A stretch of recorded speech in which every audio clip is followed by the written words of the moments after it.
BJD को लागी बड़ झटका।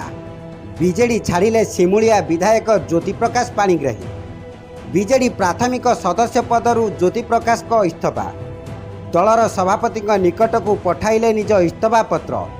बीजेडी छाड़िथिबा नै वीडियो वार्तारे देले सूचना। विधायक भावे लोकों को सेवा करने को सुजोग देइथिबारु मुख्यमंत्री नवीन पट्टनायक को धन्यवाद जणाइबा सह आगामी दिन में सिमुलिया और खैरावासी सेवा करिवे बोली कहिसंती ज्योति प्रकाश। सिमुलियारु विधायक भावे निर्वाचित होइथिबा ज्योति प्रकाश नवीन सरकार रे मंत्री भावे मध्य दायित्व तुलाइछंती। चलित निर्वाचन रे दल तांकु टिकेट न देई नुआ चेहरा भावे सुभाषिनी साहू को सुजोग देइथिला, जाहाकु नै ज्योति प्रकाश पाणिग्राही असंतुष्ट थिले। तेबे आज बीजेडी रु इस्तफा देइछंती ज्योति प्रकाश। जय जगन्नाथ, नमस्कार। मु ज्योति प्रकाश पाणिग्राही विधायक सिमुलिया एवं पूर्वतन मंत्री आज विजु जनता दल प्राथमिक सदस्य पदरु इस्तफा देउछि।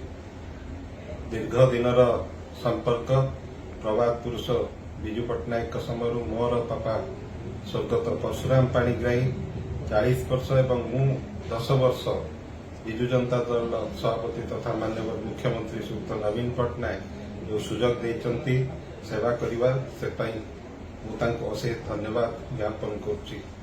सिमुलिया खैरा जनसाधारण पई ये परिवार सबुबेले निजको उत्सर्गीकृत करिछि करुथिबो। आगामी दिन में आपण मानकर सहयोग कामना करुछि। जय Jagannath. Bureau report, media voice.